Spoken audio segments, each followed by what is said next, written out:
PCTV is brought to you by Home Entertainment Centre, 24 Alfreda Street, St Albans. Phone 9366 2396.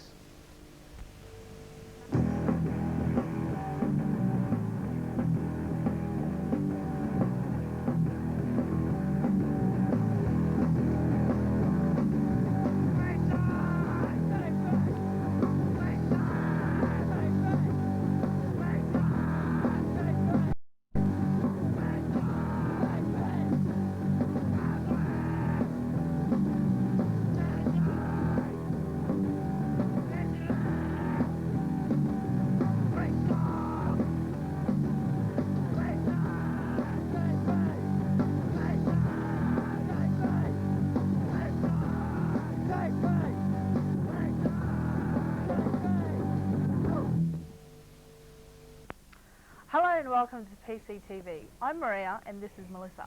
Hi, PCTV is an exciting new weekly half-hour show dedicated to the world of computer technology. Each week the show will be presenting the latest on all computer information. We would like to thank and acknowledge our sponsors at Home Entertainment Centre, who provide us with computers, products and games. The Home Entertainment Centre is a perfect place for all your PC needs. You can find them at 24 Alfreda Street, St Albans. Their phone number is 9366 2396. On today's show, Danielle will review the new CD-ROM game Wing Commander 4 and Double Switch. Maria will present a segment called Surf the Internet with Robert Gabriel, who will also be giving us a demonstration on the internet phone. Melissa will interview Anthony Bartolo in the Home Entertainment Centre feature. Today's topic will be the Pentium 133. Sterling will discuss Windows 95 tips that improve the running of your system. Pietro will give us this week's PC news, as well as visiting Computer Wiz High Point to find out why people use their computers in this week's Voxpop.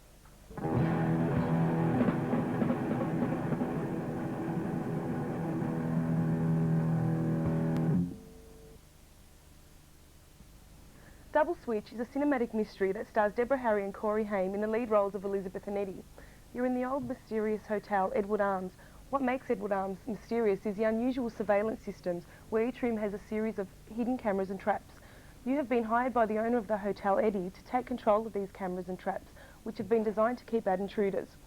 Eddie is locked in the basement and wants you to find the secret combination which will free him. He also wants to protect the people who live upstairs. This is Double Switch, and during the course of the game, things begin to get very weird. There's an hour of full motion video spread over 2 CDs. The production is by Digital Pictures, the company that started the interactive movie genre with their notorious game Night Trap. The director, Tim Zito, has also directed Night Trap, Sewer Shark and Ground Zero Texas, among lots of others. All the action is viewed and controlled through a huge video window, and the graphics are absolutely brilliant. The sound is crystal clear with a fantastic musical score. The plot is well written and contains many twists and turns where friends become enemies and enemies become friends. However, the overall interactivity is a little down. For instance, there is only one ending and the game moves along in linear fashion. However, the intriguing plot and fantastic action help compensate the lack of interactivity. PCTV's overall rating for the game is an 8 out of 10. I can guarantee you'll be coming back to this one over and over again. To play, you'll need at least a 486 DX2 running at 50 MHz with 8 megabytes of RAM and a double spin CD-ROM drive. You'll also need the Windows 95 operating system, a Windows-compatible sound card, and a Visa Local Bus or PCI video graphics card. However, PCTV recommends an Intel Pentium 75 or higher CPU, 16 megabytes of RAM, a quad spin or faster CD-ROM, a PCI video graphics card, and a 16-bit sound card. That's all for me for now. I'll be back later with Wing Commander 4. Now it's over to Maria with Surf the Internet.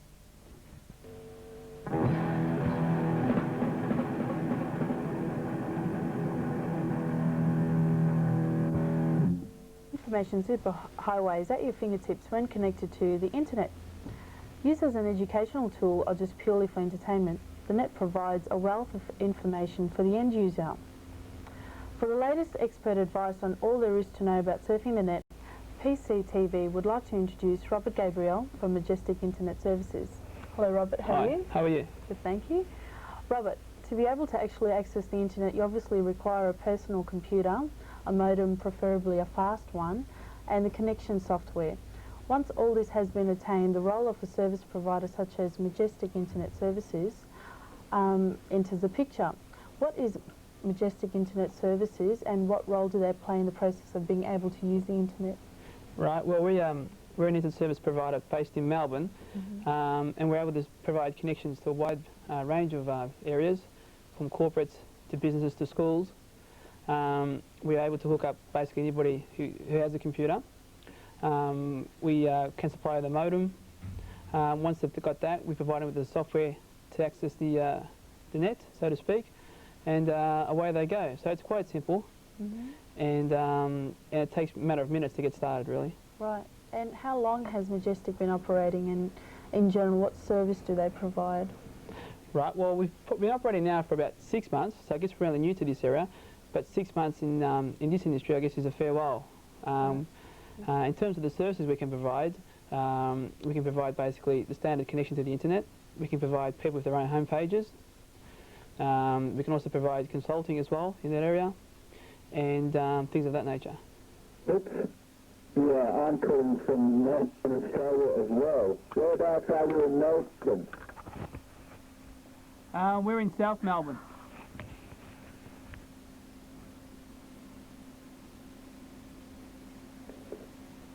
Yeah, we're in Caulfield. Caulfield. How's the weather over there?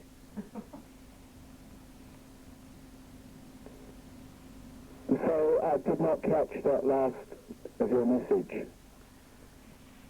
I just asked how the weather was over there.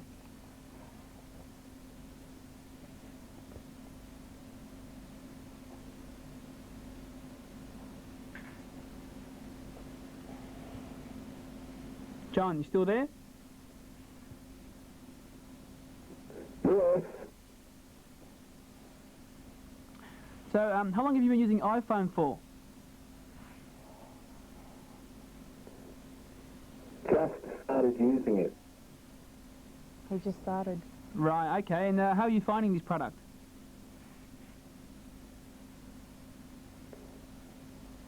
Well, I've only really just...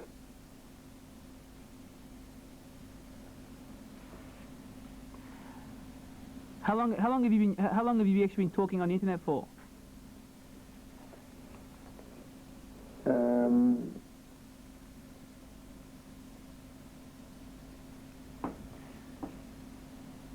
Well, anyhow, nice meeting you, and perhaps we'll get together.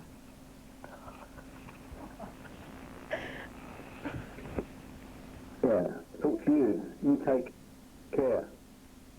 Okay, thanks for your time. Bye-bye. And as you just saw, that was an example of the internet phone. And let's move on to the electronic mail. Right, now, as we know, the electronic mail is one of the most exciting ways of meeting new people, and as well as keeping in touch with business acquaintances. What is the electronic mail capable of, and what is its usefulness for viewers who are not aware of this? Right, okay, well, electronic mail, or email, as it's most commonly known as, is a way of, for one or for various people or companies, basically to send data or information across the world for really a cost of a local call. It's unlike a fax, and it's unlike speaking to someone over the phones, where you can send a document, or you can send perhaps pages and pages of documents to someone's computer. Unlike a fax would go just to a building, into a fax machine.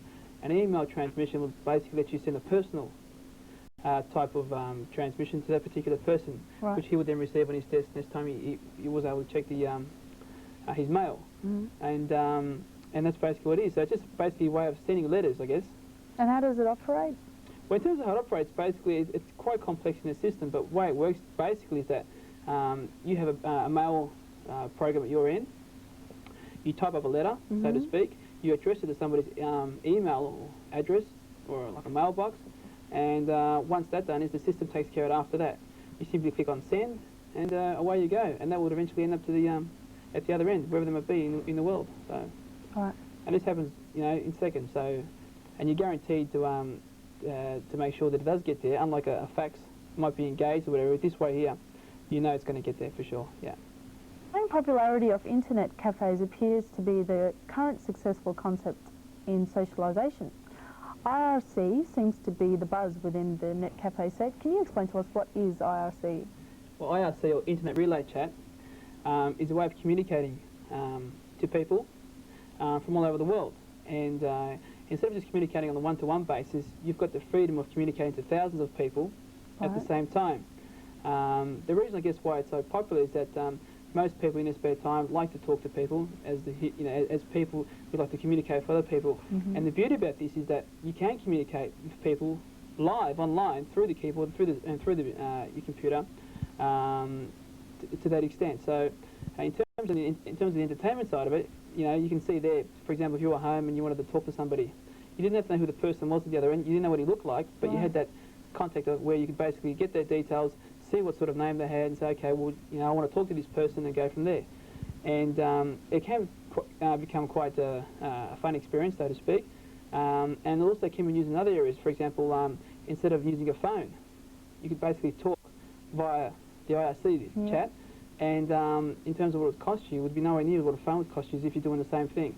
So if you were to, for example, call the States, for example, and speak there, quickly every minute would go up, and obviously the cost would, with this you could stay on for hours and hours and talk to a whole range of people and not have to worry about that. So I guess this is why it's so popular these days, yeah. Rob is proud to announce that on behalf of Majestic Internet Services, the following special offer applies to PCTV viewers. Tell us about it. Yes, what we're offering PCTV viewers is 5 hours free obligation, where we'll send out a representative free of charge to come down and set them up, show them how it all works, install the software, and basically go from there. So, there is no charges involved to set up. Right. They get a 5-hour free trial, and we'll be quite happy to help them out. So, and how can they contact you, Rod? they can call us on a toll-free number on 1800 670 140, and we'll be happy to help you out, as I said, yeah. Oh, great. Thanks for that, Rob. And thank you for joining us and giving us an insight into the internet. And now we move on to Melissa, who's talking to Anthony from Home Entertainment Centre. Hi, with me is Anthony Bartola from the Home Entertainment Centre. Hi, Anthony. Hi, Melissa. Perhaps you'd like to tell us, seeing it's our first program, how you got into the computer industry? I basically got into the computer industry just because it is a family business, and so it was just a natural progression that's the way I'd go. So was it that you felt forced, or do you have an interest in the computer industry? No, I've always had an interest in computers. I've always liked them since I was younger, and so I was quite glad to go into the business. Perhaps you'd like to show us the package you brought in for us today. Okay, the pack I've brought in today is what's called the Mega Power Pack. It includes a Pentium 133 computer, which has got 16 megabytes of RAM and a 1.7 gigabyte hard drive. Also included is an 8-spin CD-ROM drive with a Sound Blaster 16 card. It has a 15-inch monitor, which is a flat screen monitor. It also includes a Canon BJC 210 colour printer, which is a bubble jet. Also included are some software, which includes Windows 95, Microsoft Encarta, Microsoft Works, plus a few other CDs, including some games and education titles. Yeah, so I take it is perfect to run all the new games as well as Windows 95. Yep, no worries at all, no worries. Is it upgradable at all? It is fully upgradable. All the parts use a standard component, so, they're all easy to get. What sort of quality does the printer produce? The printer produces a 360 DPI quality, which is near laser quality, which will be fine for any business reports, school projects, anything. Now, my producers tell me you have a wonderful offer for the PC viewers. Yes, we do. Also included with the pack to the PCTV viewers is the computer desk and also a chair. So perhaps if you'd like to go into at the Home Entertainment Centre, located in 24 Elfrida Street, St Albans, and there's also a store located in Melton area.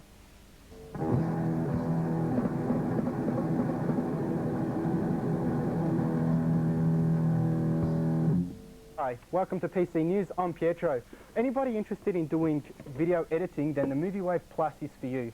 MovieWave Plus incorporates a CD player, a video CD player, CDI player, MPEG playback, as well as TV tuner and AV capture. AVI capture is at 30 frames a second in full true color mode. It also lets you play anything back full screen without dropping any frames. It is an absolute must. For the price, it is a brilliant editing card. It also features ULEAD's Video Editing 2, which is basically a program that lets you cut and paste frame by frame, add special effects, anything. It's just a brilliant program. However, the MPEG does, the MovieWave Plus does lack an output card, which is why Creative Labs TV coder is a must for anybody who owns the MPEG, the MovieWave player. The TV coder lets you output a video signal straight from your video card to your TV or video cassette recorder. It allows up to 16 million colour display in 640 by 480 NTSC mode or 800 by 600 in PAL mode. The TV coder is priced under $400 and is a must for anybody who's got the MovieWave. However, if you're into video editing, then one thing you will definitely need is a Pentium. I've recently been using a Pentium 133. The Pentium 133 is a super fast chip, faster than a 686-100 and pretty much equal to a 686-120. The Pentium processor gives you reliable software support, which basically means you won't be plagued with processor exemptions and so on. Also, Windows 95 detects it as a Pentium, so it knows exactly how to use its powers. Okay, the big news in video games this week is that Duke Nukem 3D has been taken off the market temporarily for review after complaints that the game had references to women being bondaged up and being able to be blown away with sawn-off handguns. Now, the game is extremely violent. We actually had a review sent written into today's show, but decided to take it off because of the violent level and the fact that it's banned. So it's a bit of a shame. However, good news in video games is that Sega has now entered the PC market with their conversion of their arcade Virtua Fighter Remix. Virtua Fighter is just the first of many Sega games that are going to be translated over to the PC. In the next month, look out for Daytona USA, Virtual City PD, which is basically Virtual Cop, as well as Bug, Sonic CD, and many other Sega titles. The Saturn finally comes home for the PC. The only trouble with Sega PC games is they need Pentiums. They will not run on anything without a Pentium. Wing Commander 3 is one of the most classic games and has now had a massive price drop. For the price of the game, it is a real bargain. You get 4 CDs of interactive drama, which you get to control. There's over 50 missions, and it's a definite must-buy for anybody who loves interactive movies. World Rally Fever. Well, this has got to be the greatest rally game I've ever played in my life. It runs super smooth. It's super smooth. It's got big, large brights with fantastic CD audio. EA Sports Cricket. Any cricket fan lover would absolutely love this, with full commentary and unbelievable graphics. I'd recommend it to anybody who likes cricket. And NBA Jam, the famous arcade game, has been translated for the PC in almost complete accuracy. I definitely recommend this game. It's my pick of the week. Well, that's all for PC News this week. I'll be along next week with more hardware updates. Till then, see ya.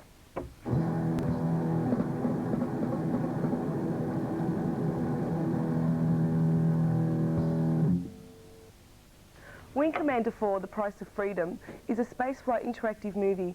The game spans over 6 CDs with over 5 hours of interactive video sequences. The game is directed by Chris Roberts, the original programmer of the 1994 hit Wing Commander 3, Heart of the Tiger. The game's story is like this. The Kilrathi War is over, but peace is still a long way off. You return as Colonel Christopher Blair, the original war hero, who is once again back in the pilot's seat, only this time his enemy is not an alien race, but his own people. After the Kilrathi War, trouble began to brew in the Border Worlds, a long-time ally of the Tiran Confederation throughout the Kilrathi War. However, for some reason, the Border Worlds have turned on Confed, and now the two human races are on the verge of a full-out civil war. You have been reinstated by Admiral Tolwyn to try and stop the Border World pirates before civil war breaks out. The game offers many improvements from the last Wing Commander adventure, with improved video sequences, viewable in 32,000 colours. It also has a full-screen views in the cockpit for better visibility. The interaction with the storyline is also improved both in and out of the cockpit. You can now choose from over a dozen possible movie plots, each with multiple endings. Now to the downside of the game. The game requires a high-end computer. It will only run on a genuine Intel processor, so if your PC hasn't got an Intel processor, you'll be plagued with processor exemptions. The system minimum requirements are as follows: Intel 486DX4 running at 75 MHz, 8 MB of RAM, Visa local bus or PCI video display, 30 MB of free hard disk space, Sound Blaster or 100% compatible sound card, and a double spin CD-ROM drive. PCTV's recommendation for this game is an Intel Pentium 100 or faster, 16 megs of RAM, PC1 Super VGA video card, quad spin or faster CD-ROM, genuine Sound Blaster 16 sound card, and 30 MB of hard disk space. PCTV's overall rating for this game is a 9 out of 10. Well, that's all for me this week. Now it's over to Sue Lynn for Windows 95 tips. Hi and welcome to this week's program review. Today I'm looking at the only operating system which fully utilises the power of 32-bit technology. I'm talking of course about Microsoft's Windows 95. Microsoft's Windows 95 has a multitude of enhancements over Microsoft's earlier operating systems, such as Windows 3.11 and MS-DOS. With Microsoft Windows 95, you'll find it much more user-friendly right from the start. Installation has been made a breeze with Installation Wizard. Simply click on the Installation Wizard icon and the program searches for the drives for installation files. It then automatically installs the program. Once installed, Microsoft's Windows 95 will make use of the full CPU capacity of a fast 486 or Pentium. This feature will ensure the program runs smoothly to its full capacity. Another great feature is that it is a plug-and-play operating system. This makes adding a modem or changing a CD-ROM much easier. This feature alone will save you hours of decoding users' manuals. Microsoft's Windows 95 also has improved multimedia capabilities. You'll now be able to view full motion videos at 30 frames per second.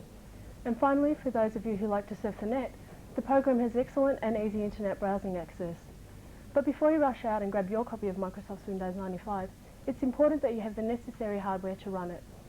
After hours of testing, the minimum configuration PCTV recommends for you to run this program on is a 486DX4 100 MHz CPU, 16 megabytes of primary RAM with 256 kilobytes of cache RAM, 32-bit Visa local bus video card capable of supporting 16.7 million colours, 850 megabyte hard disk drive or higher, Sound Blaster or 100% compatible sound card.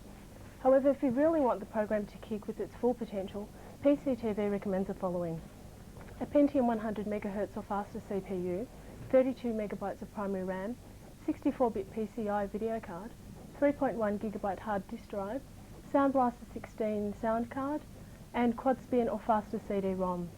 But the technology doesn't stop here. Once you have the hardware and Microsoft Windows 95 up and running, you can improve the performance and look of Windows by using Microsoft Plus for Microsoft Windows 95. Microsoft Plus features many tools and utilities like high-colour icons and system agent to help Microsoft Windows 95 perform to its fullest potential. For more information on Microsoft Windows 95, you can visit the Microsoft website at http://www.microsoft.com or email PCTV on pctv@majestic.net.au. Well, that's all from me this week, but Pietro is at Computer Wizard at High Point for this week's Voxpop. So let's find out who has a computer and what they use it for.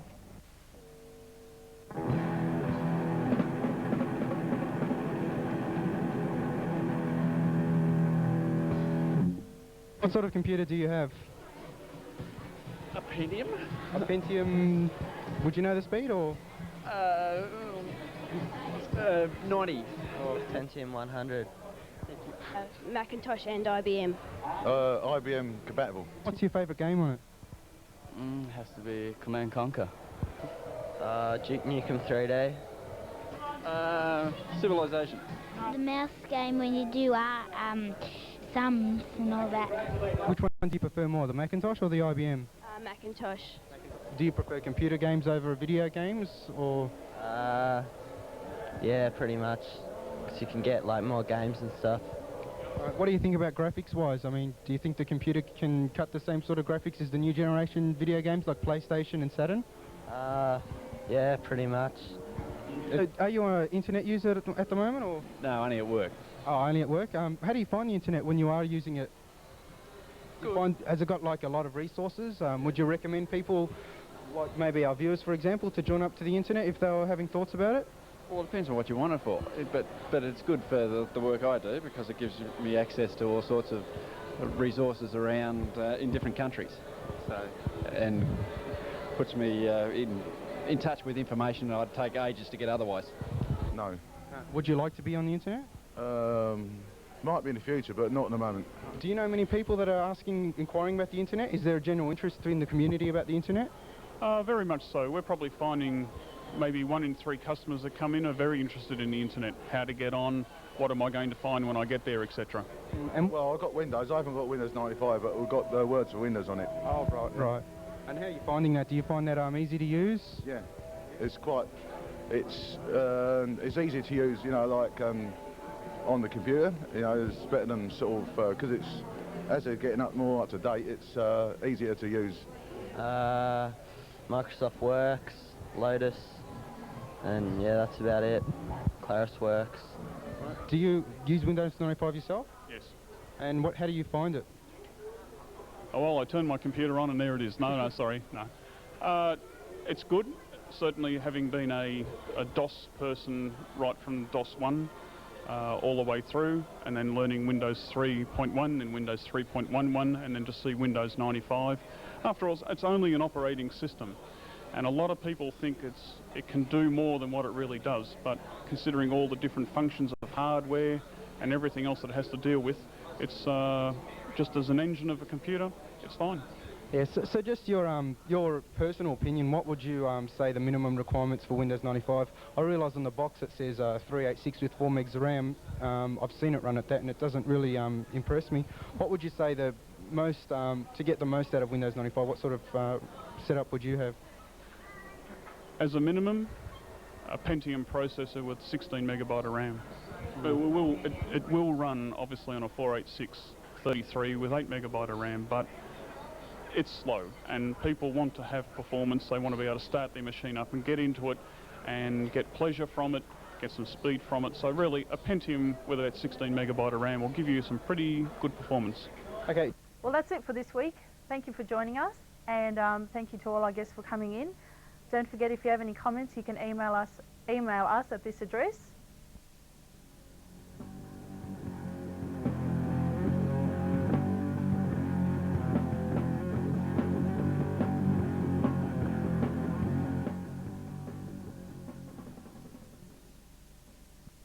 See you next time on PCTV. Ciao.